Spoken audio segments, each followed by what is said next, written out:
Hello and welcome.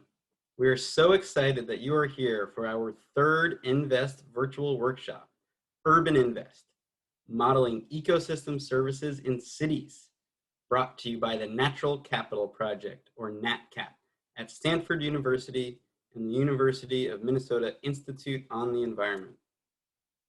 A recording of this webinar and the slides we present today will be available on our virtual workshops webpage following the event. Across our 3 virtual workshops over the last month, we've had more than 1,200 registered attendees spanning the 85 countries highlighted in green on the map shown here.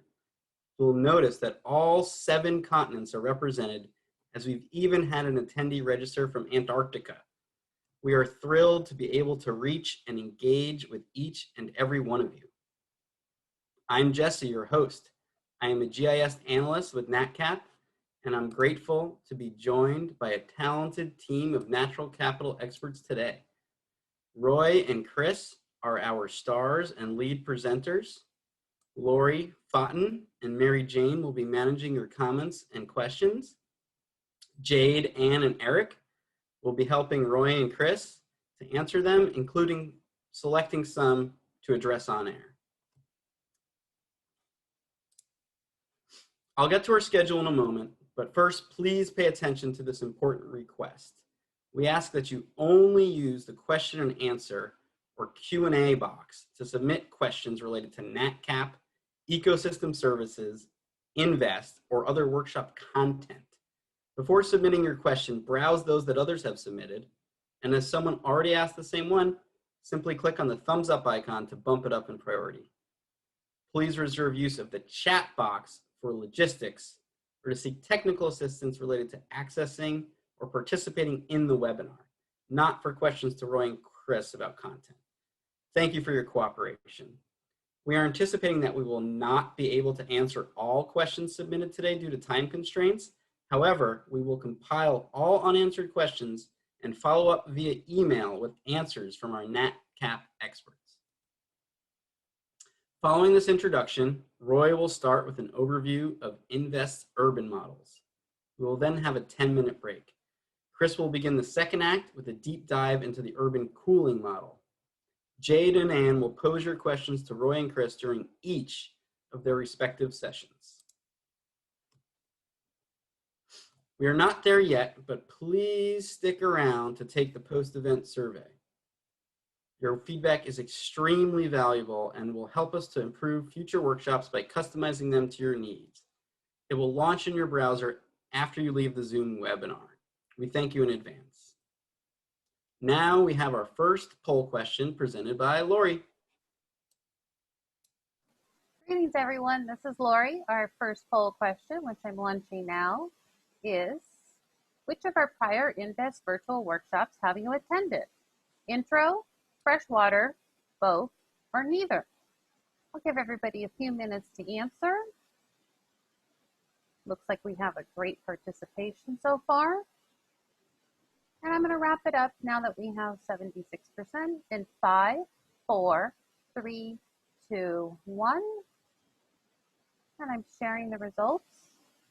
And wow, thanks so much for folks who are joining us for the first time, as 42% of you have not attended before, but thank you for coming. Yeah, those are interesting results. Thank you, Lori. If you were not able to attend our prior virtual workshops, or if you would like a refresher, please go to our website where you'll be able to view the full recordings and access the complete slide decks. That's at naturalcapitalproject.stanford.edu.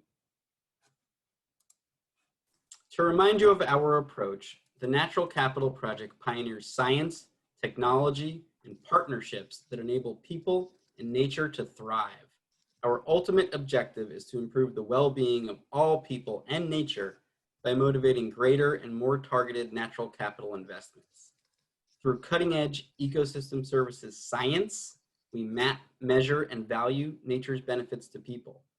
Through innovative technology, like our InVEST software platform, we harness global environmental data to provide decision makers with actionable information for policy, finance, and management decisions. Through our partnerships, we produce tailored results informed by local knowledge. We innovate and build capacity with communities worldwide, engage key leaders, and collaborate to reform institutions so that private short-term goals will more closely align with society's long-term goals. Now, we ask you to please go to menti.com and enter the code shown here to participate in a more free-form poll. That's menti.com, MENTI.com, and the code is 282-5388, 282-5388. Once you've entered your response, please return to Zoom. We will only return to Menti again towards the end of the webinar. And we expected your answers to come in here, and we got some coming in now. So again, it's menti.com, MENTI.com, and then 282-5388. Once you've entered your response, please leave Menti and return to Zoom where I'll show some responses. We have a word cloud building here. Climate change is clearly taking center stage so far. So this is a new interactive tool we're trying out. We'll give you all a few more seconds to provide some answers. Urban planning stands out as well. I see decision making, ecosystem services, of course, environmental planning. Very cool. Thank you, everyone. So you can close Menti. We'll return to it again near the end of the webinar. We hope you enjoyed trying that out. So today, NatCap's very own postdoctoral researcher, Roy, is here to teach us about InVEST's urban models. So please take it away, Roy. Okay, thank you. Let me just start sharing my screen.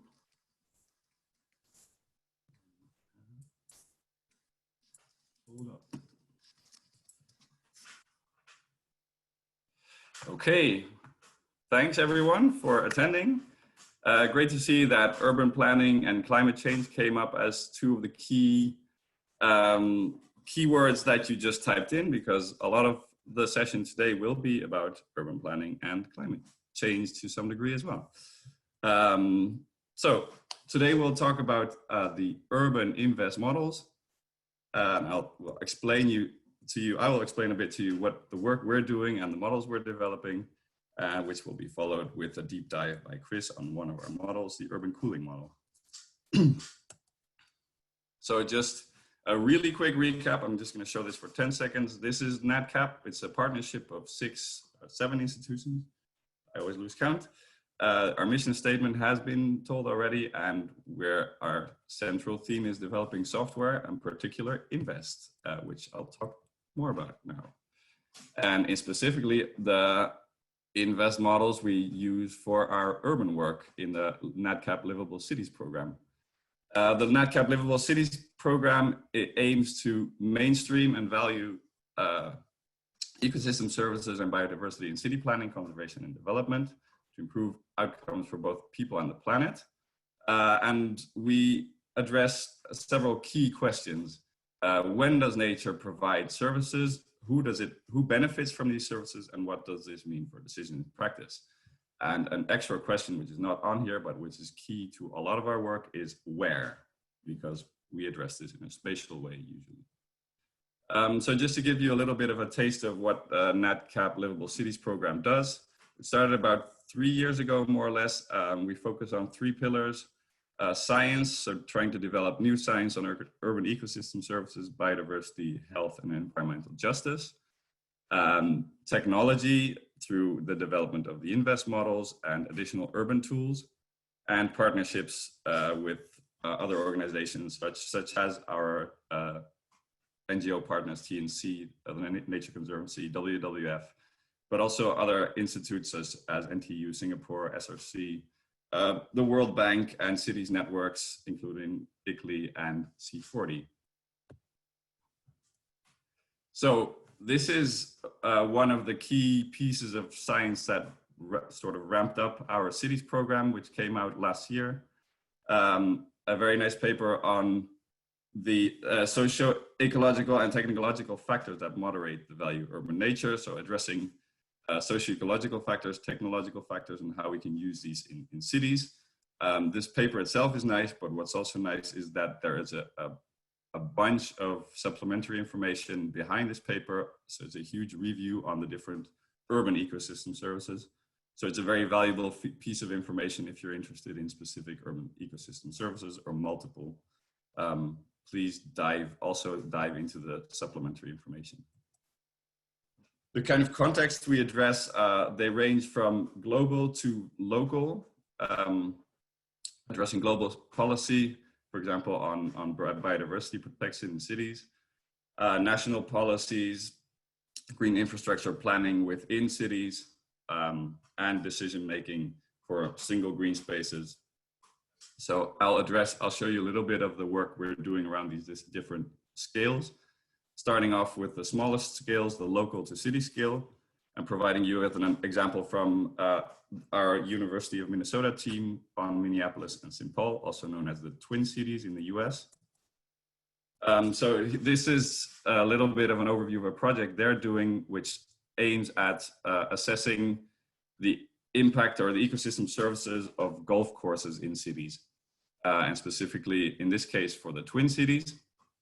So what they're doing is looking at golf courses throughout the cities, and in the US these can be quite numerous, and it's quite a big land use within cities. As you can see on the right map, the red dots are all the golf courses in the the Minneapolis-St. Paul region. 135 of them. And the idea is to see if you swap out a golf course for different land use types, what's the impact of different ecosystem services for these different land cover types, how important or how well do golf courses perform. So that's one of the ways we're looking at this both at a citywide scale, is looking, for example, at urban cooling and the urban heat island of the whole city, and what's the impact of a single golf course or all golf courses on, for example, urban cooling. So the right panel, you can see a single golf course and different ecosystem services that we've modeled for this. So the urban heat, so urban cooling, pollinator abundance, and nitrogen export. So on the left side is the original landscape, the golf course, and then the middle panel is a city park. If you change this golf course to a city park, what would happen? Or if you change this golf course to a residential area, what would the differences be? So addressing how well does this golf course perform in comparison to other land use types.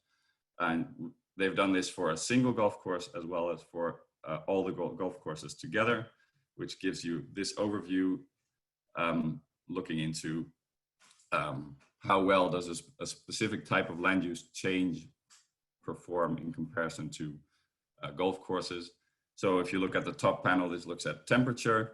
A golf course, for example, is about the same as an urban park, but much cooler than, if you look all the way at the right, an industrial park, for example.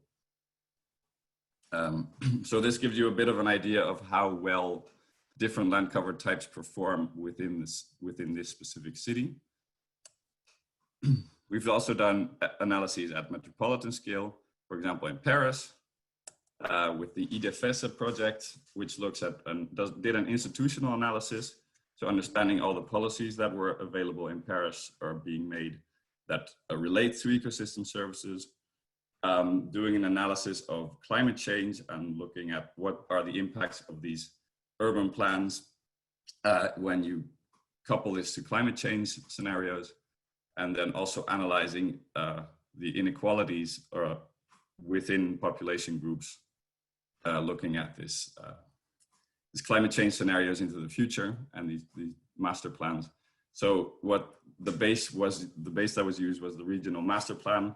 So looking at what ways does Paris want to develop in the coming 15, 20 years or so, and then comparing the different climate change scenarios to see what are the impacts, for example, on pollination.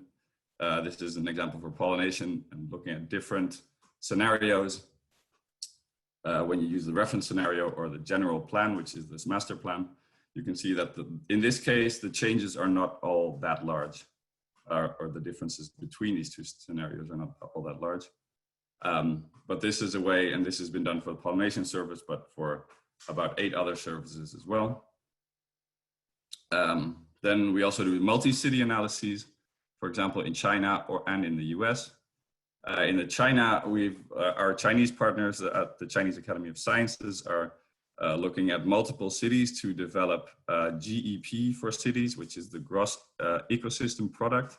So it's a type of ecosystem accounting for cities, where they look at how well do cities perform on different ecosystem services, and they keep monitoring this over time, doing this in a biophysical but also in a monetary sense, addressing multiple services and in multiple large cities throughout China. So they run these type of models and produce these type of results for every city. This is Shenzhen in southern China. And they quantify both in biophysical terms, for example, the amount of tons of soil that are conserved, or in monetary sense, the added value of housing prices due to urban green space on the bottom right. And similar, we're also looking at the US now, doing multi-city analyses. So using the approach that was first applied for Minneapolis-St. Paul, this is now being upscaled to other cities, for example, in Atlanta, Philadelphia, San Francisco, looking at different ecosystem services, addressing, for example, urban cooling, flood mitigation, etc., and running this to see what is the impact of both the current situation as well as if you start changing, for example, these golf courses again, what's the impact on ecosystem services. So doing this at a multi-city scale, and then also we are contributing to global scale analyses such as the Nature in the Urban Century report, which was produced by TNC and a lot of other partners, which looked at what are the impacts of urbanization on global biodiversity, providing a dashboard, but also providing an in-depth report, which provides a lot of relevant information on the state of biodiversity and looking forward, what are going to be the impacts of continuing urbanization and what can we do about it. And so, but now I want to start zooming into the core of what we're going to talk about today, namely Urban InVEST. Urban InVEST is a part of InVEST, so it is actually just the urban models within InVEST. Urban InVEST is, as such, does not really exist, but for example, we have the urban cooling model in InVEST.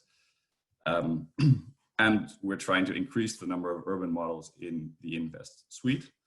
So I'll give you a little bit of a taste now of the models that are available or will become available soon. And then Chris will teach you a lot more about one of the models that we already have available, to give you a much better insight. So just a really quick refresher on what does InVEST do. So InVEST provides you with a tool to look at spatial data. You need spatial inputs such as land use, other biophysical components, socioeconomic data such as population density, for example. Such layers you need to input into the InVEST model, which with algorithms calculates for you, for example, for a certain ecosystem service you want to know about urban cooling, for example. It provides you different maps of benefits. So, for example, how much cooling happens in a specific place. So it's a very spatial-based approach, and it provides you the opportunity to run current situation, but also run scenarios to give you a little bit of a comparison on, what do you want to know about the future and what's likely to happen if you make the changes you want to make. So to give you a little bit of overview of the urban models that we're working on, so the ones in black, the urban cooling model and the urban flood risk mitigation model, are currently finished models that are available in InVEST 3.8. And then we have a number of models which are finished but not yet on the platform, which is the stormwater runoff retention and the urban recreation model. These are now on a standalone platform developed by the Chinese Academy of Sciences, and we hope to soon be able to source them on the InVEST website. And then the models in light gray, the mental health, urban biodiversity, physical activity, air filtration, and hopefully more. Those are the models that we are either developing or planning to develop, which you can expect in the coming year or years to become available, and hopefully you like to apply those. So the first model is the urban cooling model, which I'm not going to talk all that much about because Chris will talk a lot more about this one. But just to give you a little bit of a taste, the urban cooling model looks at the impact of urban green space on temperature in cities, and how much does it cool cities down in hot months, days. For example, in the situation we are right now in California, extreme heat, urban green space is really important to keep temperatures down. Here on this slide, you see some results from testing, comparing our model results to either satellite data or specific local models. So for example, for the Twin Cities, we compared our model results to the model results of satellite data, which produced quite good results comparatively as well. In Paris, we compared it to a local microclimate model, also giving us reasonably good results. So we have fair confidence that this is a model that you can safely use and get good results in multiple cities around the world. The urban flood risk mitigation model, that's the other model that's already finished and available in InVEST 3.8. So this is a model that gives you an idea of what urban green space does to mitigate large storm events. So the amount, calculating the volume of rainfall runoff, so only based on rainfall, not on rivers, etc. But rainfall runoff retained by the landscape, and how much flood damage is potentially avoided through this retention. So the supply is water retention during a large storm. The service would be the reduction of floodwater volume in flood-prone areas. And the value is then the avoided damage costs in the city of interest. So this is a little bit of a quick overview of the model.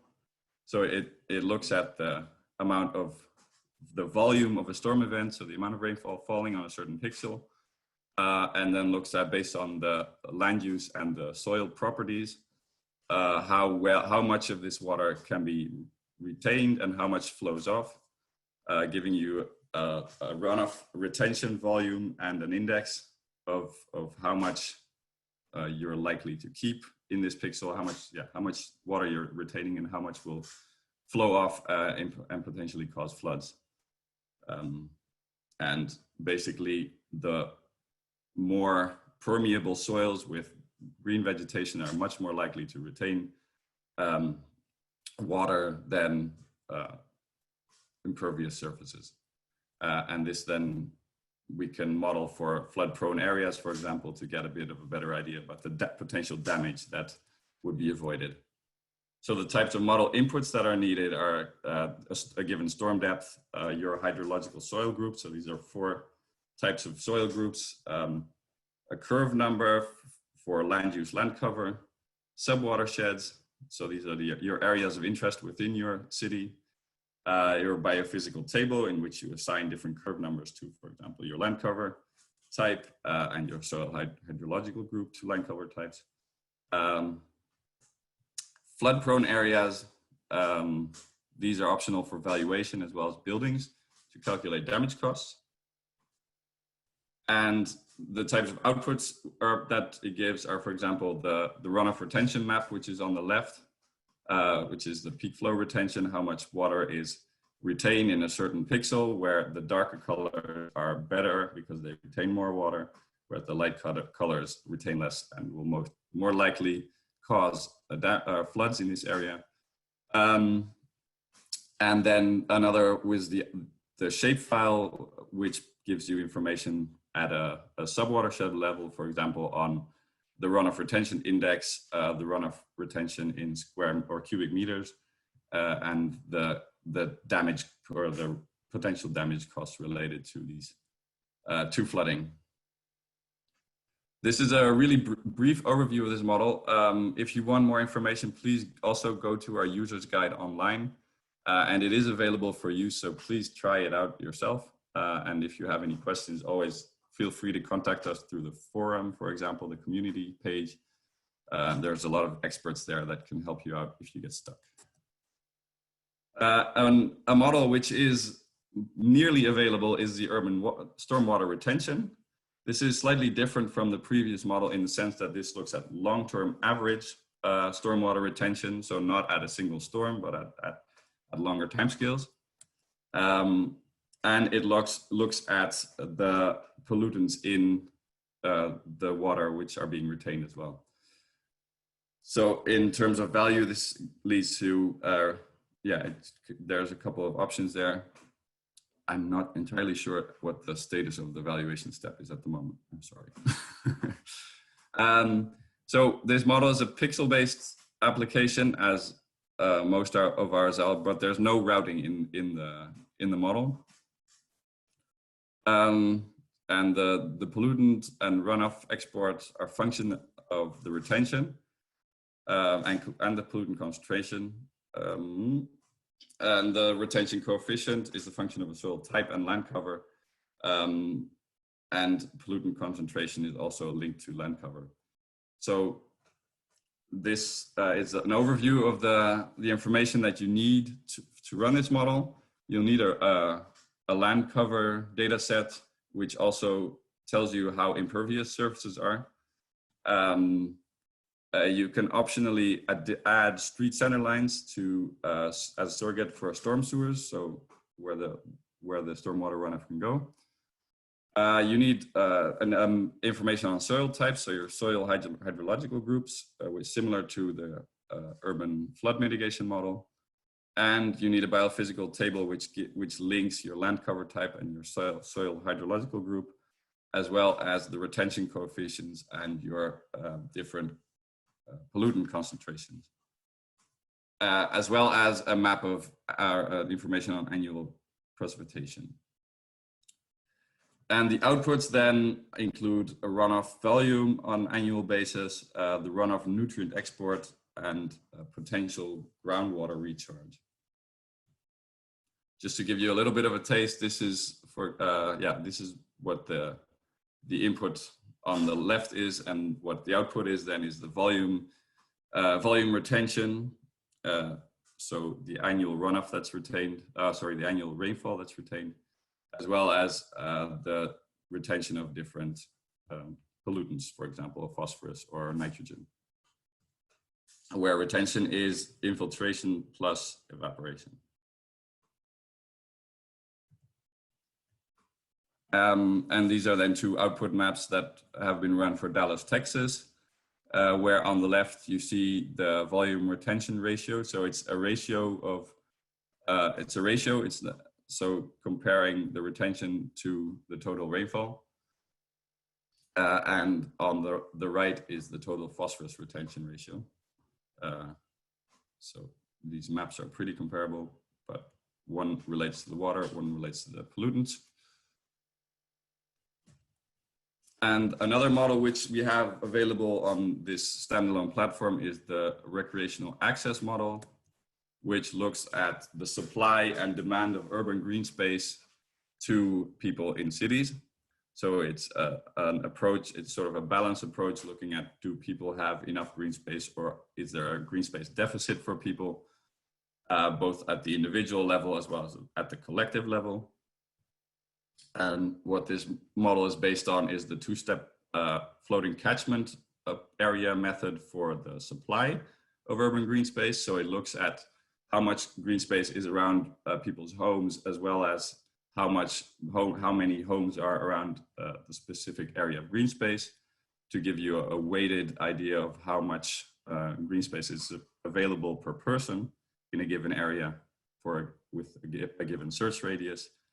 And for demand, it looks at a fairly simple approach, looking either at policy targets, for example, for a given city. If a given city has a requirement that every person needs 10 square meters of green space within a 500-meter buffer from their house, that is used as input, or you can use preferences based on, for example, a survey to get an idea of the demand for urban green space in a city. Here's an example of how we've used this model recently in Paris, where all the input you need is a land cover map and a population map.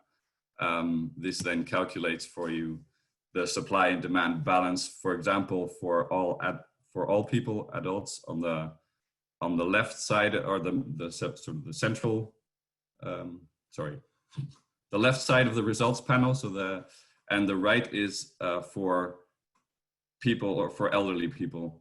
And so this model gives you the opportunity to look at the population as a whole, but also split it into, for example, subpopulations, or also looking at different urban green space types. And then you can get an idea of, is there enough green space for population as a whole? Is there enough green space for elderly people? In these results, you see, for example, that elderly people are much more, have much less urban green space available, because their action radius, also how far they can get from their house, is much shorter. So if you're starting to plan urban green space, you might want to focus on the elderly to make sure that they have accessible green space. An additional interesting tool we have available is the wallpapering tool. This is not an ecosystem service model, but it's a very useful tool to develop scenarios. And this one has been used in the golf course work, so you have seen an example of it already. But what it does, it takes a specific land cover type you're interested in from your own city, for example, a residential area. So you can take a certain parcel that you think is representative for your city, make a wallpaper out of that. So copy it, basically tile it into a bunch of tiles, and then place the area of interest. In this case, it's a golf course. Over that, you can cut out your residential area, and then stick it over your golf course, basically, and then rerun your scenario.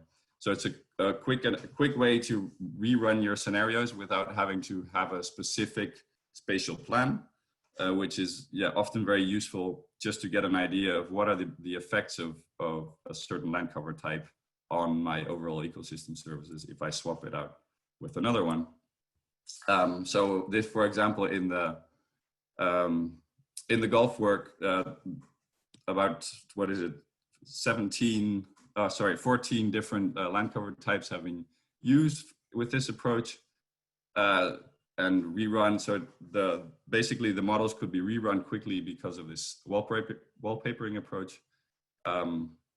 This is a tool which we hope to also get available on our Natural Capital website very soon, but it is already ready to use for us, at least in our own projects. Here's an example of how it's been used in the urban cooling model, with the land cover types at the top and the effects on air temperature below. So there you can quickly see, okay, for example, if the natural land cover type will cool my area, while the low density residential might give a bit of a split effect, whereas an industrial area will give me a negative effect on changes in ecosystem or in urban cooling supply. So it's an easy way to run multiple scenarios quickly and get a bit of an idea of what the impacts of different land uses are. A final quick idea here to give you a little bit of an idea. Sorry, I want to not go over my time here. The research we're doing, which is on urban nature and health, which is a lot of the research I'm doing actually. So I'll give you a little bit of an idea of what we're doing there is looking at urban green space and its impacts on health in different ways. For example, we have the urban heat or urban cooling model, of course, which already relates to health. But also what we're developing is a mental health model and seeing if we can develop a physical activity model. So these are examples of the different pathways in which urban green space can affect health. So this is your health metrics here, and the pathways are in between. So we have the blue one, we're trying to develop these red ones, and well, the other ones may be coming in the long run as well. So for mental health, we've, many of our colleagues have recently produced this nice paper on, which is a conceptual framework or a conceptual model on mental health and nature, looking at the impacts of urban nature on mental health and how could you develop a model for that. We're trying to now use this framework approach to actually develop this mental health model into an urban InVEST model. So that is something that's ongoing. And so the science we've done behind it is basically the synthesis work and the developing of this conceptual model, and now trying to move that one step further into a more practical model.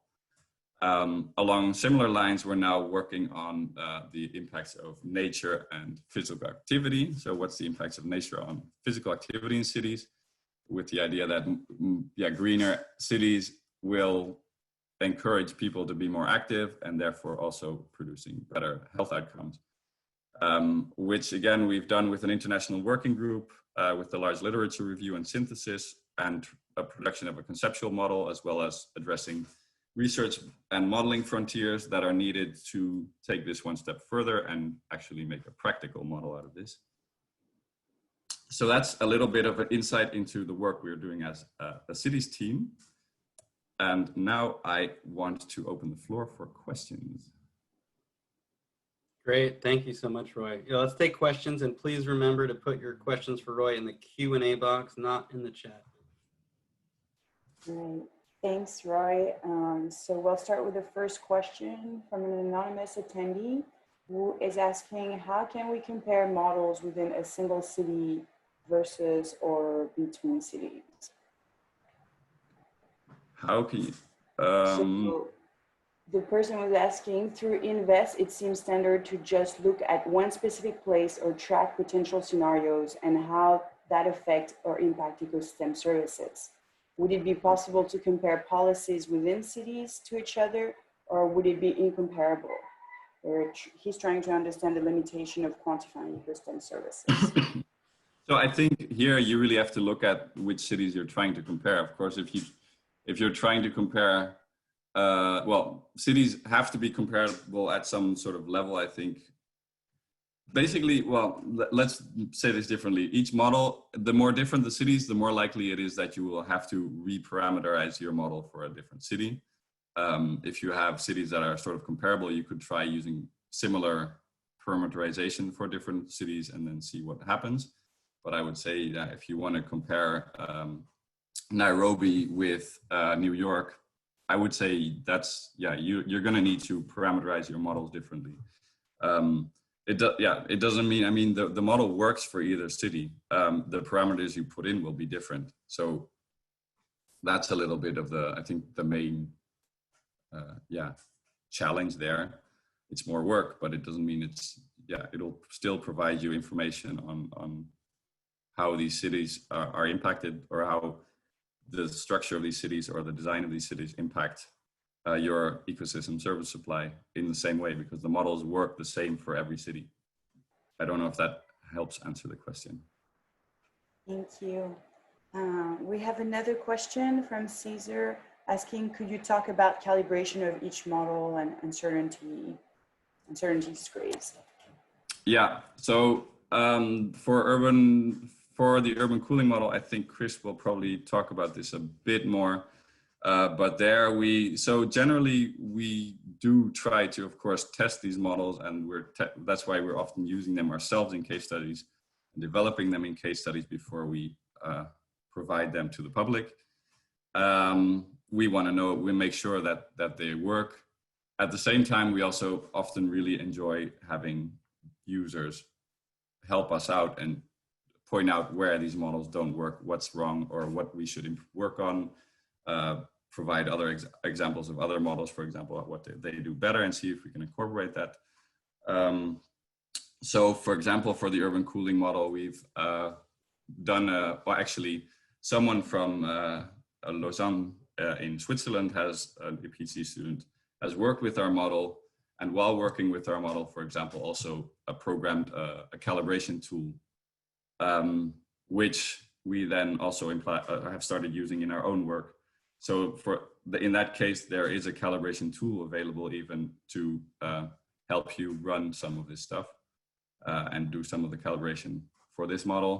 For other models, there's still extra work needed to further test. But in most cases, we at least try to minimize the uncertainty. That's, for example, why the physical activity model, which initially we planned to just build a model, is not available, because the science was simply not good enough.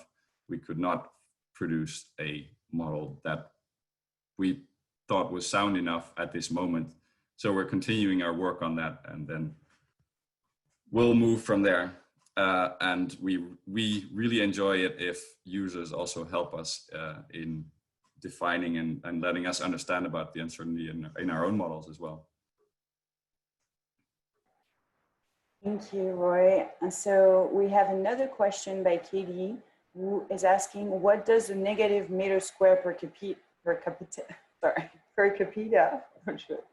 in the recreation model? Yes, in the green space results. That means that there is not enough green space for a person. So so this relates to these targets that are being set, for example, that you set as a demand target, which can be, for example, the central policy that a city has. If that is, for example, 10 meters, then if a person only has 5 square meters of green space available, this will result in a -5 result on the map, because this person has needs an additional 5 square meters. So that's these negative values, is that they don't have enough green space per person in a given pixel. Okay, great, thank you. We have another question by Jarrett, who is asking, in the recreational model, you compare the green space from land use with population map with administrative boundaries. Can we replace the administrative boundary population map with a pixel-based population map or settlement-based population map? Yes, you can. The more specific the data, the better. It's a raster-based calculation. So what it does with if you have administrative boundaries, it will recalculate that to a RAM. Sorry, you even have to provide a raster input. So you'll have to convert any shapefile to a raster yourself. So if you have raster data, that's perfect. We have about a minute and a half, so let's take 1, maybe 2 questions. Okay, thank you, Jesse. So we have another question by Franco asking, I think all these approaches are urban ecosystems and human well-being are biased towards Europe and the US. What do you think about different realities from tropical regions? Well, that's what we're hoping to figure out more ourselves as well. So far, our case studies have indeed been focused primarily on the US, Europe, Asia, China in particular. So this is something that we hope to also learn much more about while having these models available to other users is, okay, what are the issues that you run into in Colombia? What are the issues you run into in South Africa or in Malaysia? That's something we need to really figure out also by having people use the models. The science is biased towards Europe, USA and Asia in many cases, particularly US and Europe. So that's the information we're building our models on. But we do try to take into account other contexts as much as possible. And we know this is somewhat of a limitation so far. So yes, please, if you have good information for us on different countries, for example, or you see issues while using your model in a tropical country, please do tell us, because that's something that we also need to learn from.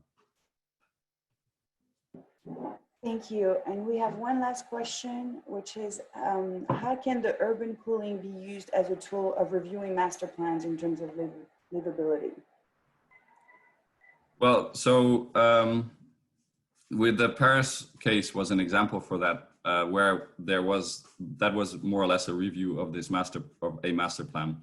Well, it was multiple policy documents, but one of the central policy documents was this master plan, looking at the effects of this master plan on ecosystem services at the metropolitan scale, as well as, sorry, lost my trail of thought there. Yeah, in combination with climate change. And I think Chris wants to add on to this with an answer. So Chris, please take it away. Oh, sorry, I've misunderstood. He doesn't want to try that. But in any case, we have an example. We have a visualization tool for the Paris case, which you can go to through our NatCap Viz website. Someone can probably provide that in the chat or elsewhere, which will give you a better insight into how this has, in this case, it has been used for the Paris master plan. Yeah, that's great. Thank you so much, Roy and Jade. And just as a reminder, if we don't get to your question today, we will be compiling all the unanswered questions and following up with answers from our experts via email. So please just be patient with us. So before we go into our break, we have another poll question. So here is Lori. Thanks everybody so far. It's been a very fascinating discussion. So we've got another poll question. The poll question is, which urban models would you want to use or see developed by NatCap? So this time, if you have an other, please put it in the chat box because we're going to use that for our future research. So we're going to leave this poll question up for a while, and then I think we're going to move into the break, right, Jesse? Yeah, that's correct. So this time we're going to leave the poll open through the break and we'll review the results after the break. Again, when you do have questions about content, put them in the Q&A box. In this case, for this poll, for other, if you want to provide some other information, you can use the chat for that. So we'll be back in 10 minutes. Thank you all. We'll see you then.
Welcome back.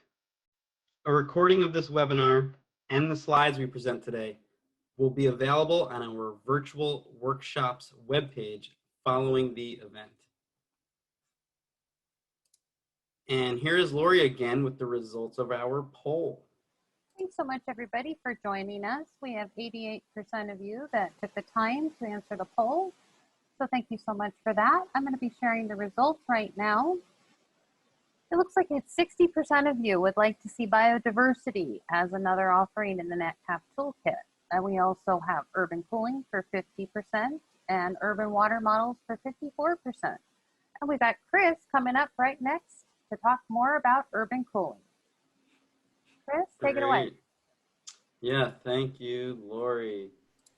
So I'll pass it over to Chris in a moment. I just want to remind you all to please use the question and answer box for questions to Chris about workshop content. Chat is only for technical issues with the accessing the webinar itself. If you submit a question, check that it's not already there.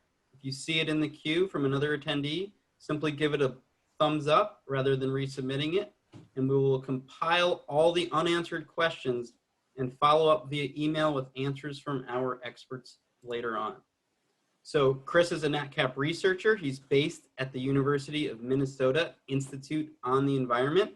And here he is to dive into InVEST's urban cooling model. Hi, Chris. All right, thanks, Jesse. I'll be sharing my screen briefly. All right. Got the slides up and ready to go. Okay, well, thank you all for attending. And thank you, Roy, for a great introduction to our work and the sorts of models that we do and run.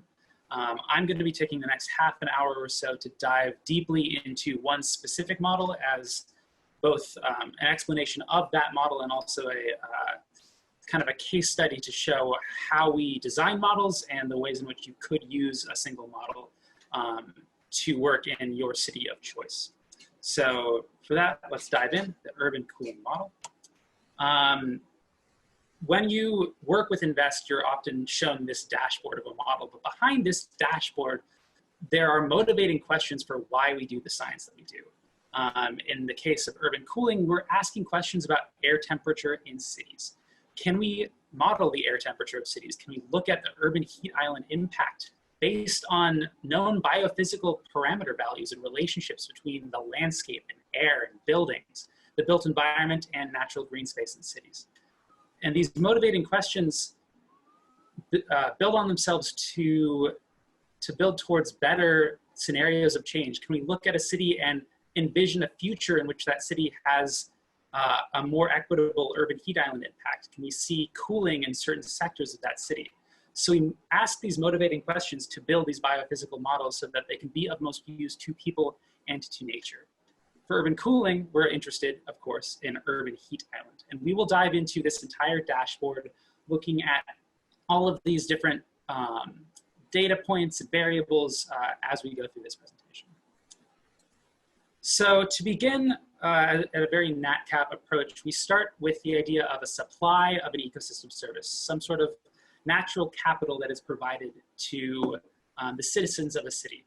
In the case of urban cooling, we're looking at the reduction of air temperature based on green vegetation in cities. Once you can model that supply, which is the biophysical side of an InVEST model, you then want to translate that supply into something that is more of a service to people, starting to get at how do people experience the supply of an ecosystem service. How, for air temperature, that's an experience of heat stress. So the ecosystem service is therefore a reduction of that heat stress in a city. That heat stress then can be translated into an actual metric of value to humans. In the case of our model, we convert air temperature through this service of heat stress into avoided energy use in buildings, be that air conditioning or other heat-based metrics of energy, or improved work productivity for workers in cities, be they outdoor or indoor, based on reduction of heat stress in their work environments. This is our general framework for approaching urban cooling and asking questions about how can we improve the temperature experience of people in cities through natural capital, through nature. To get at that value, though, we really just need to model what the supply of an ecosystem service is, ask the scientific biophysical questions that relate the landscape and the air and the water and all of the ways that they interact to create air temperature. And to do that, we need a lot of different data on the situation on the ground in the city. This is just a brief look at the sort of types of data that we use in the urban cooling model. We look at the climate of the city. How hot is it typically? What's the typical urban heat island overall impact in that city? And how much evapotranspiration is there already existing in the city itself? We look at the landscape, the land use and land cover data. Where are there trees? Where are there buildings? And we associate those with specific biophysical parameters that help predict temperature based on the land cover relationships on the ground. We also look at, where are you actually interested in the city in running this model? We need to know, are you interested in the city center? Are you interested in a university campus?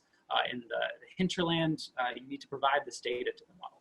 And then finally, if you want to relate these eventual ecosystem service values, this air temperature and workplace productivity, these metrics of value to buildings, to where people work and live, you need to provide the model data on where those buildings are and what kinds of buildings they are. So to dive in more deeply even into how do we actually construct a biophysical model of urban cooling. We're gonna stay at this slide for a while because it takes a little bit of explanation in terms of what science and what assumptions that we're building into this model.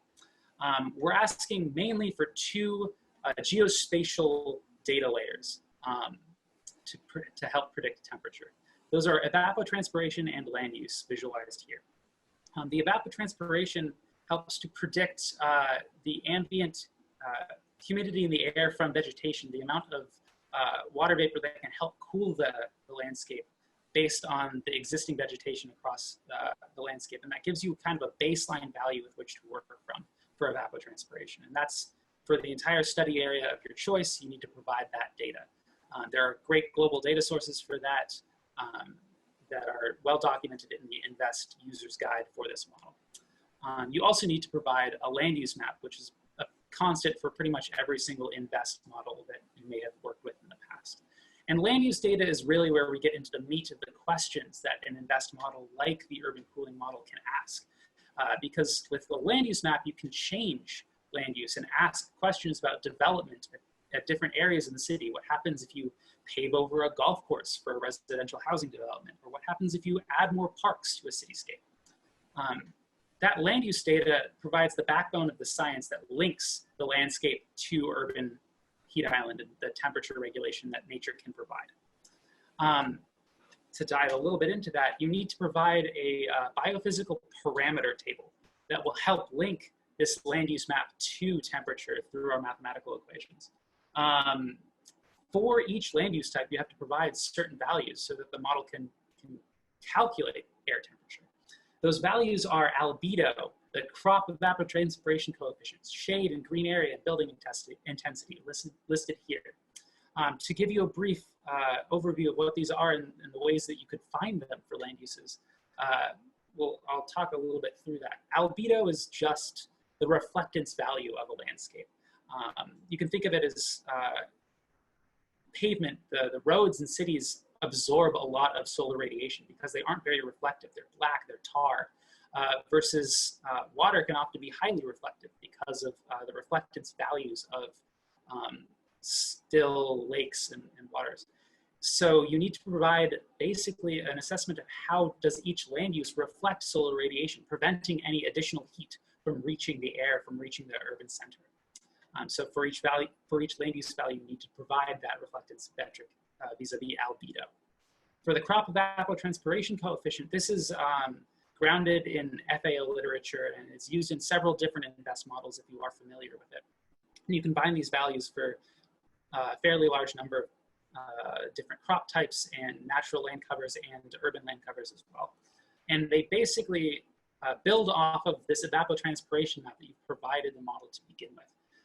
And show you, based on that baseline evapotranspiration, how much more evapotranspiration can you expect at a given pixel of land use based on the vegetation of that land use itself.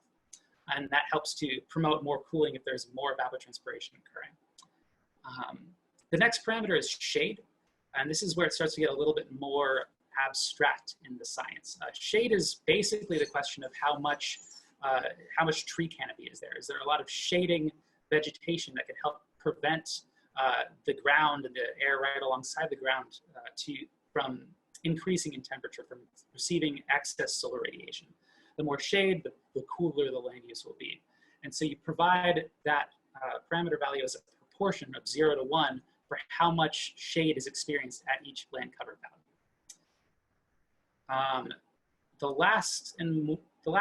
Well, there are two last parameters here, green area and building intensity, and these are both a little bit abstract. Green area comes from a host of literature that's found that areas of green space in cities that are contiguous, such as a park, provide additional cooling higher than would be expected if you just looked at the land use itself. It's basically the sum is greater than, the total is greater than the sum of its parts. And so you need to tell the model if a type of land use can be considered a green space, so that if it is in a large contiguous area, it can be considered to have additional cooling benefit. These are often provided, it's a binary parameter value, and you say basically, is a tree considered green? Is a grass considered green? Is a building not considered green? And in doing so, the model can start to identify areas of contiguous green space that will provide additional cooling benefit in the areas surrounding it. Finally, and this is a new parameter that we've added in the past several months, is this idea of building intensity. The model, we've built it to split conceptually between a daytime and a nighttime model, because the issues of urban heat are different across the day. And so we're trying to isolate those two times in which you might experience the urban heat island. Building intensity is really targeting that nighttime approach to the model. The idea that buildings and the built environment, the pavement and the concrete can really absorb lots and lots of solar radiation and release that over time and at night. It's why you see lots of urban heat islands spike in the city centers where there's lots and lots of building intensity. And so this parameter is basically asking, what is the ratio of the built environment? How many floors of a building are there for a given land use? And it is used in half of the model to compute, basically, based on building intensity, what do you expect the urban heat island to be? So that was a little bit of a deep dive, but that should give you an overview conceptually of what all of these parameters are that will link to land use that can then build this metric of air quality and cooling capacity in cities. In addition to the spatial data and the biophysical parameters, you need to basically contextualize the model within the study area of your choice. And that's done primarily by looking at the baseline air temperature of some rural reference point around your city, and then what the urban heat island magnitude is for your city. So I work a lot in the Twin Cities in Minneapolis and St. Paul in Minnesota in the US. And our baseline air temperature for a rural point outside of the city center is about 23 degrees centigrade for an average summer day. That's a baseline with which to work from that an urban heat island could increase on top of. So once you have a baseline temperature, that fills in kind of the bare minimum that you would experience in that city without an urban heat island. The urban heat island magnitude is then the highest additional temperature you might experience in that city based on data that's taken at a global scale to look at urban heat islands across the globe. In the Twin Cities, that ends up being about an additional 2.5 degrees centigrade on average for the summertime. And so giving the model a baseline temperature and a maximum urban heat island value, you get this sort of range of temperatures that you could see across the city that will vary based off of the natural capital in the environment, how much green space is providing cooling for different areas of the city. Finally, and the last parameter that we've also added in the last year is this idea of air blending distance. The climate in cities is often very complex, and air moves throughout different urban corridors, and you can have urban canyons between skyscrapers, and this idea of wind flow through cities is something that's really difficult to model. And there are bespoke models that do a lot more complex wind analysis in cities. But wind is also what carries temperature through a cityscape. and can help mitigate heat in some areas by bringing it to others. Our parameter of air blending distance is basically a simplified assumption of how far can heat travel in a given radius from one source of heat, say a really tall skyscraper that's absorbing a lot of solar radiation, to the nearby park. How much of that heat is going to dissipate? And so that blending distance, we recommend some value of around 600 meters, gives basically a blend to the entire air temperatures experienced by the city and helps to make the model more robust to the actual lived experiences of the cityscape. So all of these are data inputs. They don't explain the math of how things actually combine to create the model. And so I'm going to go ahead and kind of outline the steps that the model takes to take this input data and compute air temperature for a given city. So the first step of the model, whether or not you're doing a daytime or a nighttime analysis, is to look at the cooling capacity index. This is a term that we've created for the internal guts of the model. And this is what combines those landscape parameters, this shade and albedo and evapotranspiration, into an index of the ability of the landscape to cool the urban heat island. Basically, an assumption that additional cooling capacity will reduce temperature in a given area. The daytime method focuses on the first few land use parameters that I talked through, this idea of shade and albedo and evapotranspiration, because those are dealing with solar radiation, things that actually occur in the daytime and can produce an urban heat island effect. So these are combined at a given pixel scale. So each pixel is calculated in terms of its cooling capacity index based on the weights of shade and albedo and evapotranspiration. The model allows you to change the ways in which these are combined. Right now, it's the weighting scheme that you see on the slide is the default for the model. We recommend that you leave the default that's based in the literature, but if you do need to do sensitivity analyses, you can change the weights, change the parameters to test the uncertainty of the model. And these combined into a cooling capacity index for each pixel. Similarly, the nighttime method is not dealing with shade and albedo and these solar reflectance issues. It's really dealing with the intensity of the built environment. And if that built environment is intense, you expect it to have less of a cooling capacity. It's an inverse relationship to the intensity of the built environment. Both of these methods are then amended based on the proximity to these green areas that I talked about earlier. The idea that large parks have a disproportionately higher cooling ability in cities. And so the cooling capacity index is a combination of the baseline land use parameters combining into the ability to cool, plus this additional geolocated idea of large parks produce more cool air. So once the model calculates this cooling capacity index, this CCI, it's a 0 to 1 ratio, basically, asking cooler is, the higher the ratio, the better it can cool itself and the surrounding pixels. The maps that I'll show on the slide very briefly are intermediate data steps to the data package that we provided you before this workshop. And it should kind of give you a sense of what you might look for in the outputs of the InVEST model. So the model calculates cooling capacity, either using the nighttime or the daytime methods. That cooling capacity is then amended by this green area, this concept of the green areas, to further create a heat mitigation index. The higher the index, the more heat mitigation you can see. And the dark blue and the dark green areas on these slides are corresponding to a forested river and corridor alongside a river. And so that's where you're seeing a lot of the cooling in this hypothetical scenario. And you can see that there are slight differences in these maps based on the proximity to that very cool and contiguous forest area. And finally, based on this heat mitigation map, you can think of it as kind of the source of heat mitigation in the city. The model then blends that mitigation across the city based on your air blending distance, how far you expect air to travel through the city and conduct heat. And with that blending is then the changes in heat are then applied to the ratio between this minimum and maximum temperature, the baseline rural reference temperature, and the maximum urban heat island magnitude that the city provides.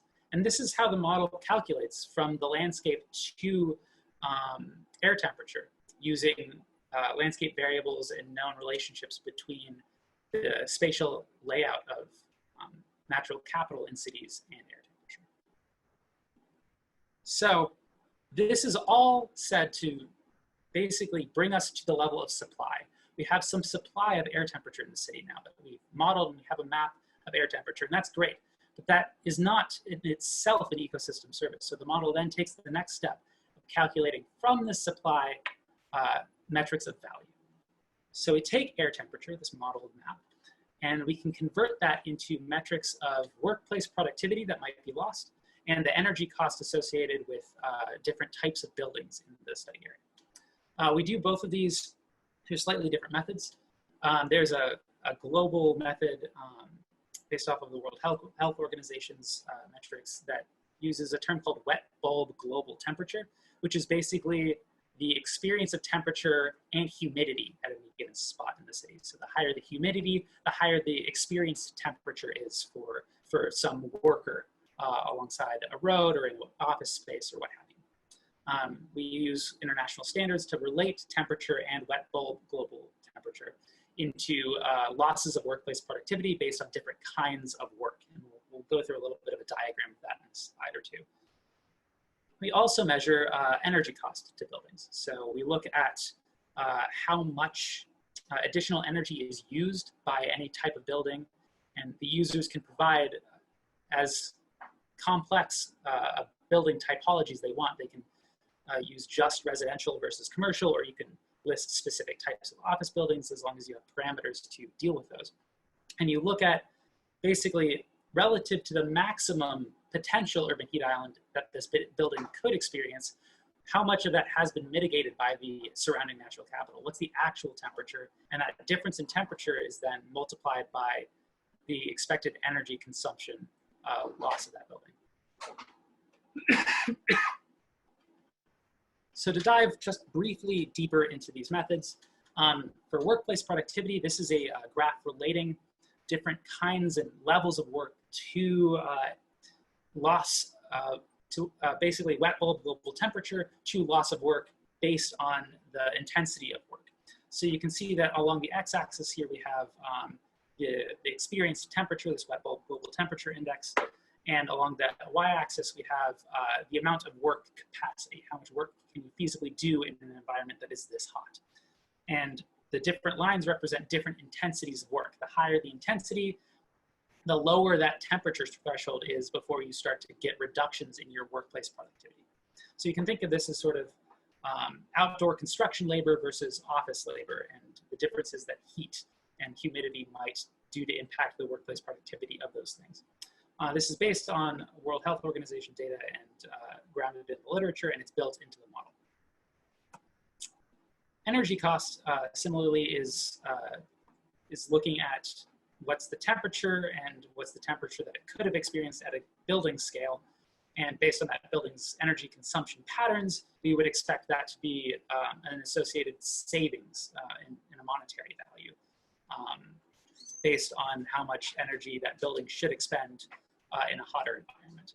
In the US, that's often conceptualized as air conditioning. So a building's going to cool the air inside of it if you're becoming hotter and hotter outside. And so that's a pretty easy way of linking changes in temperature to energy cost. But that's not always the case. Not all countries use air conditioning regularly. Not all houses have air conditioning in the US. So it's up to the user to parameterize their different building types in terms of their energy use per degree centigrade and provide that data to the model. We're going to give a quick plug here for additional ways of valuing the urban heat island impact. And this is not in the model.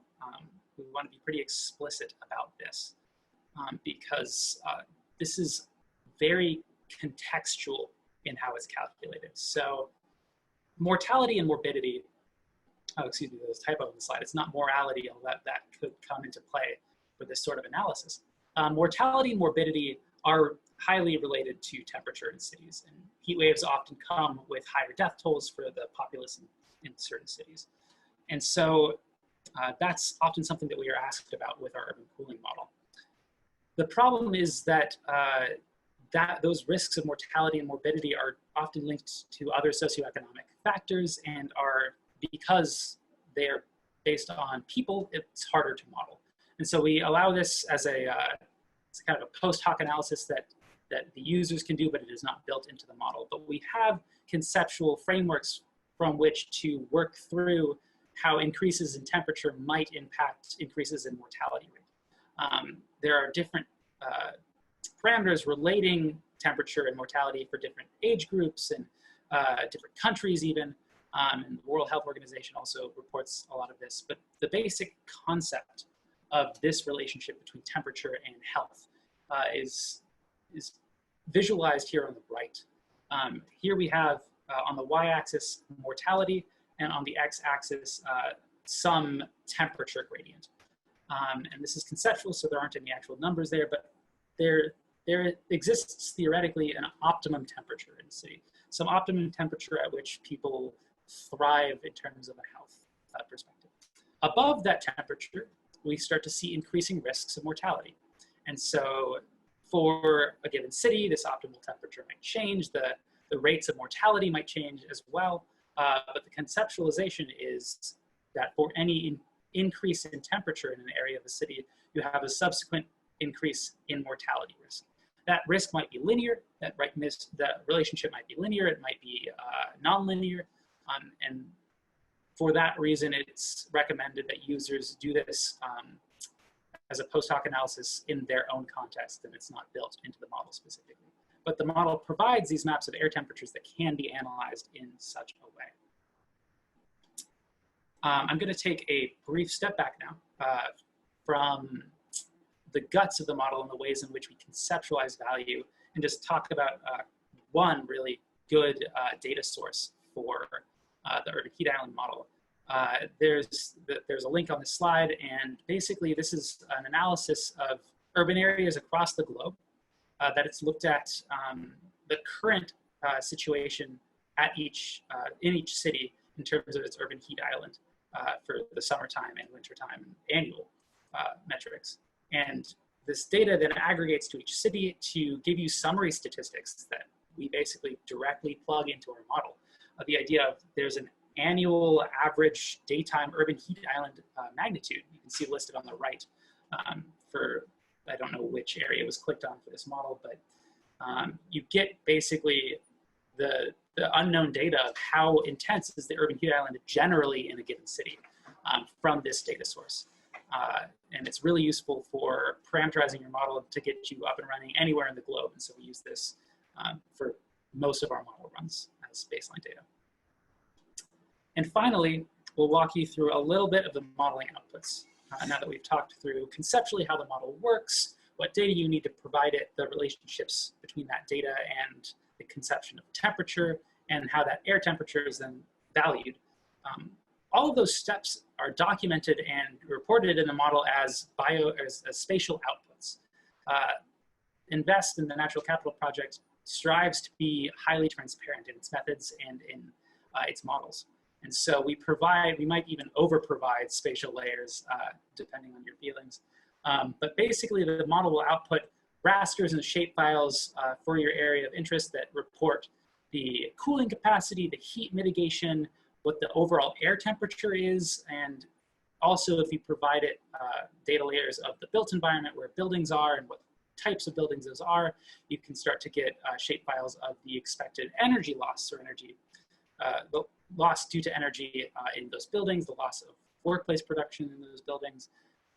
It basically gives you a whole directory of files that you can look at and analyze the results of the model for you. Now, this is a workshop, and we're working to get you fluent with running the urban cooling model as an example of an urban InVEST problem to work through. And so I will be showing you a little bit of like what it's like to interact with the user interface in these last 5 or 10 minutes. But just in case that walkthrough does not work on my computer live, we've put together this little slide here to show you the sorts of inputs that you would be using and the outputs that you could see from the model. So on the left is the InVEST user interface. Each of these categories of data we've walked through earlier in this presentation. And you basically just need to point each of these categories to the relevant data files on your computer before you can hit run. And you can see that there are nice green checkboxes on the left side. If the checkbox is green, the model has done a preliminary test of that data and decided that it works for the model. It is in the correct format, it has the correct parameters, it has the correct spatial layouts, nothing's not overlapping in terms of your spatial layers, and you're good to go. So once you hit all those check marks and use all of your data and put your data into the model, you can hit run and the model will run. From a visual perspective on the left, we have the inputs that we've provided you as a data package to kind of play around with for this urban cooling model. This is a land use map of Minneapolis, one of the Twin Cities in Minnesota in the US. And this is just a development plot alongside the river. And you can see that there's an area of interest outlined in there. That's the area that we're interested in running the model for. There's some buildings thrown on there. And all of this data goes into the model to produce these maps of air temperature. Another thing that we've provided in this model is multiple alternative land use scenarios that you can use to compare and contrast modeling efforts. So right here, you can see two different results maps, one for the baseline, what's visualized here to the left, and one for a natural area instead of that big red splotch of industrial complex. And you can see that even just based off of a visual analysis that there's a higher cooling capacity when you convert that industrial area back to a natural area. And you can then, as a step after the modeling process, start to compare the actual temperature differences for the area specifically and in the surrounding urban fabric. So you get a sense at the externalities associated with land use decisions, that this industrial complex actually has a fairly high urban heat island impact, and that changing it back to a natural environment might help mitigate the heat for the surrounding buildings on this complex. So I'm going to quickly exit this PowerPoint and just show you what these models look like to interact with from a data perspective. So to start with, this is it's a smaller model than it was shown in the slides because we haven't clicked on whether or not we want to run valuation steps or whether or not we want to manually adjust different the cooling capacity index weights. But for each of these data points, you can just simply drag your data from some user folder on your computer into this area. So if we want to run the evaluation model, say, you can drag this building footprints shapefile into its associated parameter value here. And because it's formatted correctly, you're seeing a nice validation successful message over here on the left. Now that we've done this for all the parameters, I've pre-built this because I didn't want it to break while we were presenting. You can click run and the model will run live. And there's some nice messages and hopefully it goes through, but just in case it hasn't, we have visuals here to kind of pan through and look at the data structure that you get when you run this model. So if you look at up here, we have this in ArcGIS, for those of you who use Q, it will look slightly different, but the data structure will still be the same. You have some sort of input map, right, that we're visualizing here just as context to show you what the landscape looks like for this test area. In your results folder, you see a lot of different rasters and shapefiles. You can see that there's an air temperature raster in this intermediate folder down here that you can drag onto here and look at the modeled air temperature gradient in your study area of choice. The point of this is not to walk through the implications of this modeling run because this is just a hypothetical, but it's to show that the model itself provides you a ton of different outputs that you can use to look at the results. You can look at simply the buildings themselves that we provided the model and how they measure up in terms of energy savings. Red here indicates a loss or a higher loss of energy due to or using more energy because of the urban heat island. And blue indicates a cooling capacity impact where you're not using as much energy to cool the buildings themselves. And you can see that this relationship here tacks really nicely onto the gradient of air temperature that is coming from the green areas, this natural capital along the riverside down here in green and light blue and tan. So you can then look at different statistics within these shapefiles and rasters and get a sense of what's your energy savings for building 0, building 3. And all of this is presented to you in the results so that you can take these and basically build your own narrative for the data that you're working with, for the city that you're working with, so that the modeling is tailored to fit your needs. So just to zoom back and see, it did run successfully. I didn't need to pre-compute all of those models, but this is the message that you should finally get when you run the urban cooling model and run through all of the data, and you should get a model completed successfully message, which is the goal of all of our models from a model building perspective. And hopefully based on these maps and the science behind these models, you can help to build trust in natural capital and build up natural capital as a way of helping cities cope with the future of climate crises and land use change and overdevelopment. I think that gives us a couple of extra minutes for the Q&A. So I will just pause there, Jesse. Yeah, that's great. Let's get into Q&A, please. All right, thanks, Chris. So we have several questions. One starting from Roland, which is, can you apply vegetation height to the cooling model?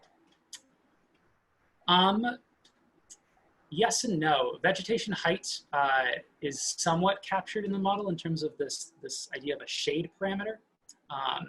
But as with any InVEST model, it's built to be very flexible to the user. So the land use map you can see on this slide here has pretty coarse land use classifications, like there's deciduous trees and evergreen trees and shrubland and grassland.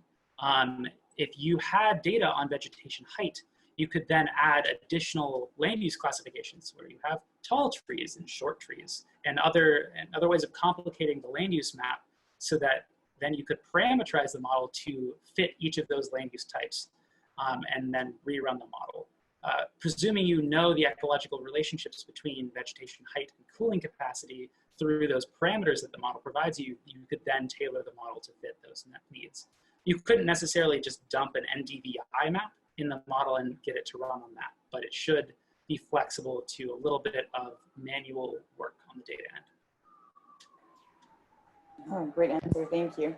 We have another question through Elena, which is, what about vertical greening cooling effect?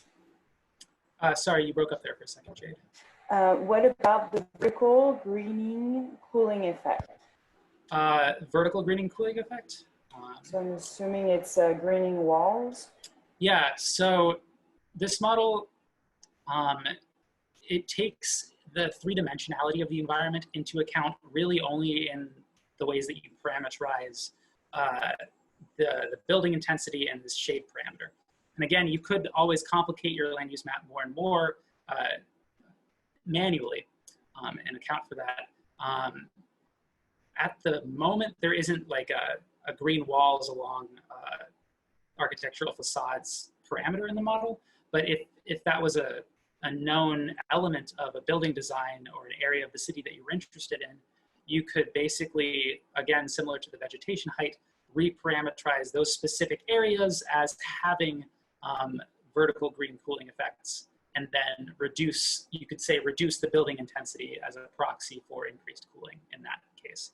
But again, we would recommend you ground that in the literature, you find citations for reasons why that might be a valid use of the model. The model is meant to be as simple as possible so that it can be applied globally, anywhere in the world, no matter what the assumptions are about the architecture. But again, you can complicate that as much as you want. Thank you. And then we have another question, which are there studies available comparing InVEST cooling model with other models such as NVMet? Not yet, but they are in, we are currently writing them. That's been part of this model creation process of the whole Urban InVEST suite, is to get these models quickly grounded in the literature. We haven't done like a per model comparison of everything, and I can't speak to what's been done in Paris and in other case studies, but from the US, from the Minneapolis and St. Paul perspective, we have compared the model to existing either models or temperature gauge location stations of air temperature, and found that it performs fairly well. High R squared is usually of at least 0.6 up to 0.8 off the top of my head. So some work has been done there. Thank you, Chris. Another question by Joshua. What are the implications of the urban heat model for areas where AC use is very low? Yeah, so the implications therein are that you're probably not going to see a lot of energy cost savings from natural capital, because a lot of the additional energy savings that you see from additional cooling from vegetation are coming from air conditioning. We went back and forth a lot about this in developing this model about whether or not to include air conditioning explicitly as a parameter. And we decided not to because it's not prevalent across the globe in the same way that it might be in US cities. And so the model itself doesn't account for air conditioning. The only way in which it might is in the energy, the change in energy use, which is user parameterized. So if you don't parameterize it for having air conditioning units in the buildings, it shouldn't run with air conditioning units in buildings. The flip side of that is then you might see increased mortality and morbidity risk because you don't have places to get out of the heat. And we would recommend you could try to model that after the fact. The model doesn't account for mortality, as I said, but you can definitely use that as a talking point for the stakeholders that you're engaged with. Okay, thank you. We have another question by Stella. I would assume that I should expect different cooling / heat mitigation capacities by using daytime versus nighttime methods, simply because it used different inputs. If so, is there a preference on one compared to the other? There's not a preference. I have found that the daytime methods are harder to parameterize for because you simply need more parameters like shade and albedo. The nighttime methods really just require a building intensity metric. So in that case, it's easier to just get started on the nighttime metric. And for the nighttime model, we do find it has a slightly higher R squared, at least in the Twin Cities and analyses that we've done. But that being said, the nighttime model doesn't give you the temperature extremes that the daytime model would. And so if you're looking at areas of extreme heat wave potential and looking at the risks of extreme events, the daytime model might be a better use of, like, theoretically a better use of it. Great. So we have another question. Somebody would like to know, essentially for standardization purposes, alternatively, what would be a suitable distance to conceptualize the air blending distance per city? Factor of city size, urban expansion, detected from the land use change, etc. could be useful. Yeah, so in earlier versions of this model, before it was in InVEST, we did some sensitivity analysis as to the blending distance for the Twin Cities, and then we also performed it in Paris, I believe. And they both came up with similar distance blending coefficients of around 500 to 600 meters, which was true to the literature as well. We found several studies that related land use to air temperature in terms of its blending capacity and found around 550 meters, 600 meters is a typical standard. It's not really a function of the city's size or the infrastructure of the cities. It's really about air movement, and air movement is, well, somewhat impacted by urban canyons and like highly intensive three-dimensionality of the built environment. Generally, it's going to be less city specific, and that's why we recommend somewhere around the ballpark of 500 to 600 meters. Okay, great, thank you. We have another question. Having used this model, I have only found very general KC values for natural, very northern hemisphere centric, and urban land cover types. Is there a good resource for finding these? Would be great to have a detailed lookup sheet. Yeah. The short answer is it's just hard in general to find those values.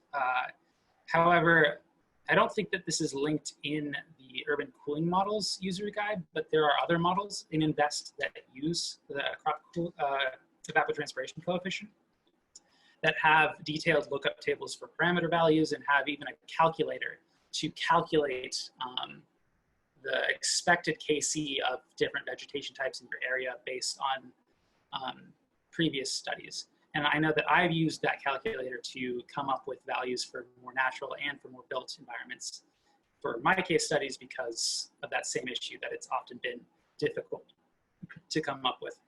In terms of the global north versus the global south, again, there are more studies in the global north with this specific parameter because it was built for a lot of agricultural studies in Western countries. And so I wish I could help you there. I would refer you to the the InVEST users manual for more details. Thank you. And we have another question. Consumption values appear to be very difficult to find. I assume they are per square meter, so very low, inferior to 1, question mark. Yeah, so those are going to be very much a local data source that you're looking for. You're going to try to look for the city's specific energy use, and it's not a parameter that's highly published in the literature. There are a couple of different metrics depending on the countries that you use that sometimes report like typical building types for energy use per square meter. It is a square meter parameter. It's asking basically how much of the building is there and how much energy use would that amount of building expect to use. I would recommend looking at local data if you can. It's not been a parameter that we've had a lot of success in finding global metrics for. Thank you so much, Chris and Jade. We're going to take 10 minutes now, and Chris is going to give us some insight into NatCap's and InVEST new developments for urban planning.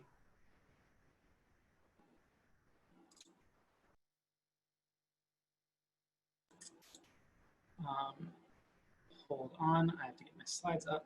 Apologies. Okay.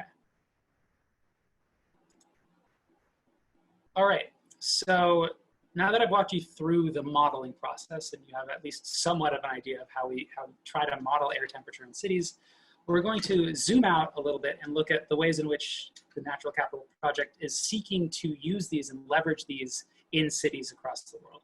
And we're taking an approach of equity and inequality. We basically want to ask the question, given the fact that we can now model ecosystem services in cities in a robust fashion, can we now look at where there are inequalities in the experience of those ecosystem services? Are there areas of cities that are high temperature and low income?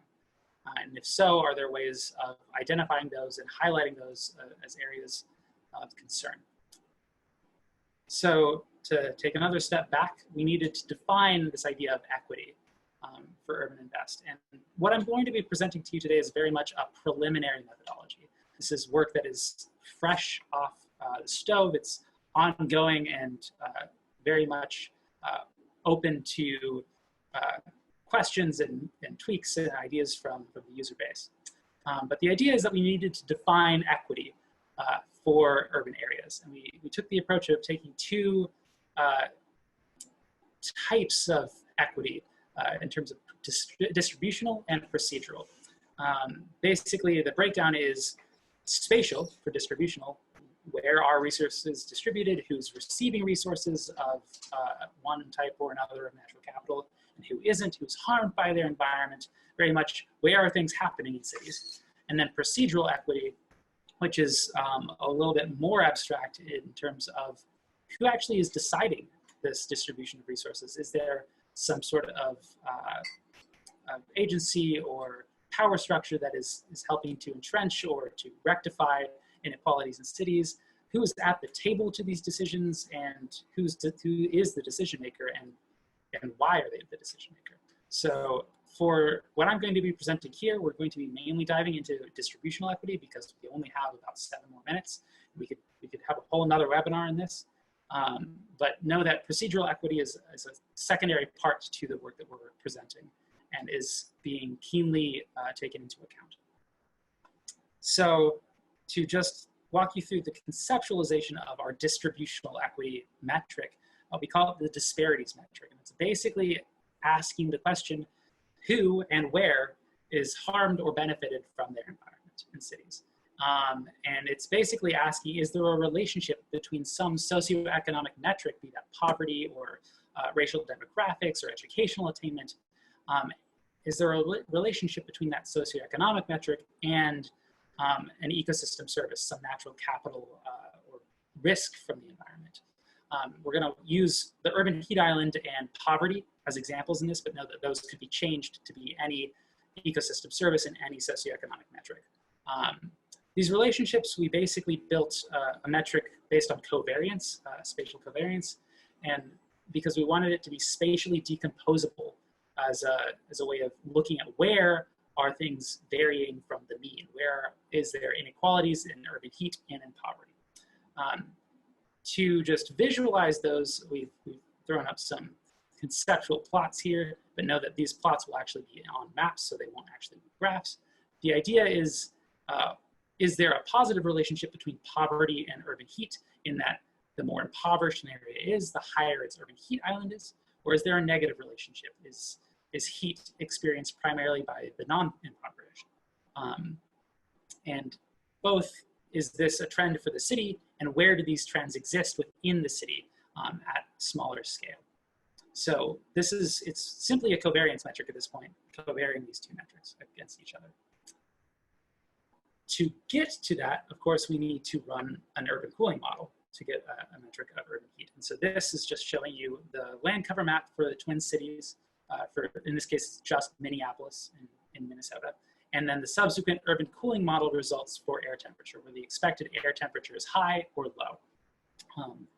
You can see that the deep red on the left is kind of the urban center, the urban core, and that's where we're seeing a lot of the temperature and higher magnitudes. Once we have this data through InVEST, we can then overlay this with socioeconomic data sets in the US. There's the census, but there are plenty of other international data sets available on socioeconomic metrics, and countries often have their own. So once we have those two, we can start to compare them. This is showing you the breakdown of these disparity metrics and how they're actually calculated. So to start with, on the very left, we have the deviation in the urban heat island. So red indicates where the urban heat island is higher than the average for the city, and dark gray is showing where it's lower than average for the city, kind of showing you the spatial spread of where the urban heat island is occurring. These are visualized at the census block level or block group level for the US. It's an aggregated data set for where socioeconomic data is. So we're linking here ecosystem services and socioeconomics. The middle graph here is the second part of this covariance. Where is poverty deviating from the average poverty levels of the city? So you can see that dark red, again, is showing us the more impoverished areas of the city. Dark gray is showing us the less impoverished areas of the city. For some context, in Minneapolis, you can see some lakes on the southwest end of the city. That's kind of where wealth is often aggregated in Minneapolis and St. Paul. So when you combine these two maps together, you multiply these disparities, you get a map of where are inequalities high, where are we seeing positive or negative relationships between poverty and heat. And we'll just highlight a couple of areas to walk through the ways in which these are calculated. Around the lakes, as I was mentioning, you're seeing both low heat and low poverty. And so that is contributing to a positive relationship between heat and poverty, basically. The richer are less exposed to the urban heat island, and therefore that's a positive relationship. Similarly, on the eastern side of the city, where everything is red in all three maps, that's an area that is both high poverty and high heat experiencing through our InVEST modeling work. And so that's also similarly contributing to an overall positive trend between heat and poverty. So we can start to look at why is there a positive relationship and where is that happening in the city? As a contrast, in the north along the river, this is a heavily industrial area, but has seen a little bit of evidence of gentrification over the years, and is therefore not highly impoverished. It's in fact lower than average in terms of, it's a highly impoverished area, but it is still close to the river enough to be experiencing some mitigation of the urban heat islands. So it's not hot, but it is impoverished. And so that's where we see a negative relationship between heat and poverty. The map on the right is this combination map, as I said, and you can take this map, which is disaggregated, and basically sum up all of these metrics at each of these locations to get an overall sense of, is the city a city in which heat and poverty are related positively, or is it negatively related?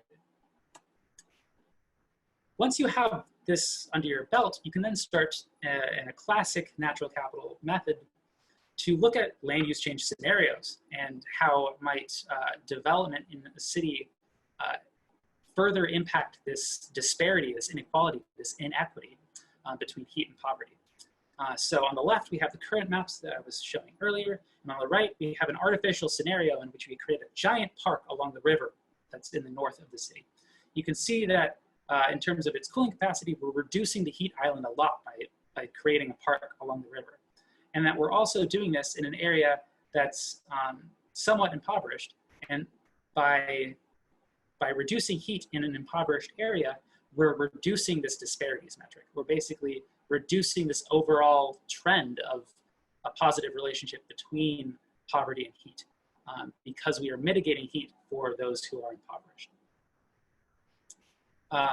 As a quick note, I have a minute to kind of go over this, and there's a whole second section to this new fresh off the press work that we're doing. The issue of green gentrification, which often comes up when we talk about adding natural capital infrastructure to cities.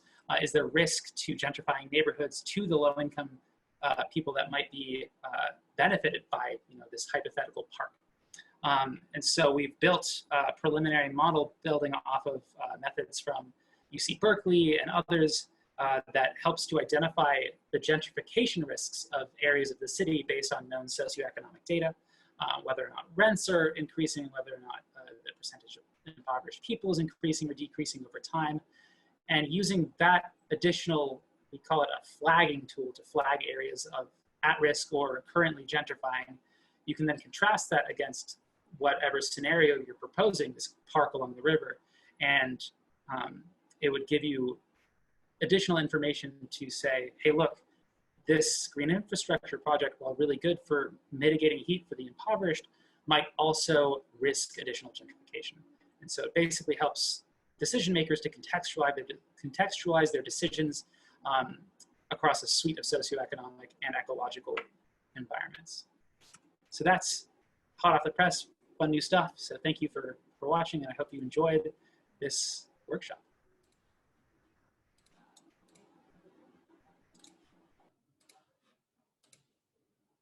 Wow, thank you so much, Chris and Roy, and all our presenters and audience. That was wonderful.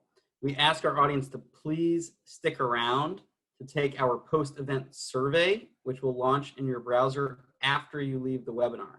Your feedback is extremely valuable and will help us to improve future workshops by customizing them to your needs.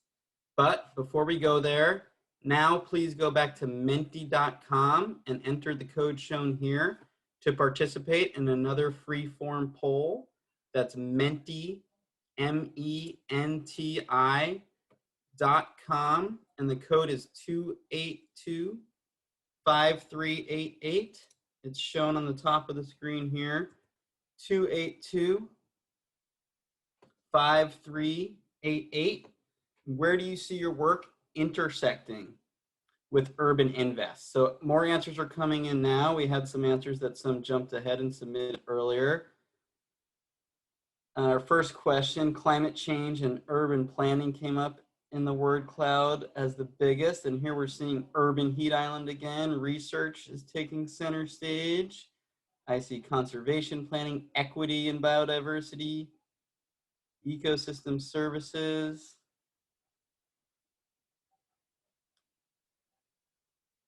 environmental justice, municipal vulnerability. Super cool. Thank you. Thank you. If you're done, you can return to Zoom. We hoped you liked this interactive section with menti.com. You should also be aware of and rely upon these two important resources for InVEST documentation and support. Of course, the InVEST user guide is an invaluable resource, for learning not only about the science and theory behind each model, but also how to use it. So you can access the guide through our website where we have English, Spanish, and Chinese versions. Be sure to read the user guide carefully before using a model and then use it as your first resource for answering questions. If you have questions about InVEST or problems that the user guide does not help with, another great resource is the NatCap forum, which you can find at community.naturalcapitalproject.org. It is a natural capital community and support site monitored regularly by our engineers, data analysts, and scientists. There you can search for information, post new questions, and connect with ecosystem service practitioners around the world. Please do take NatCap's massive open online course, or MOOC, if you haven't already. It's available at edx.org, that's edx.org. And just like this webinar series, it is free. The course introduces NatCap's approach to using ecosystem service information to inform decisions. It uses specific examples to illustrate how the approach has worked in each case and highlights key methods and tools used in implementation. If you were unable to attend our prior virtual workshops, or if you would like a refresher, please go to the NatCap website where you'll be able to view the full recordings and access the complete slide decks. That's at naturalcapitalproject.stanford.edu. The recording of this workshop and slide deck will also be posted there in the coming days.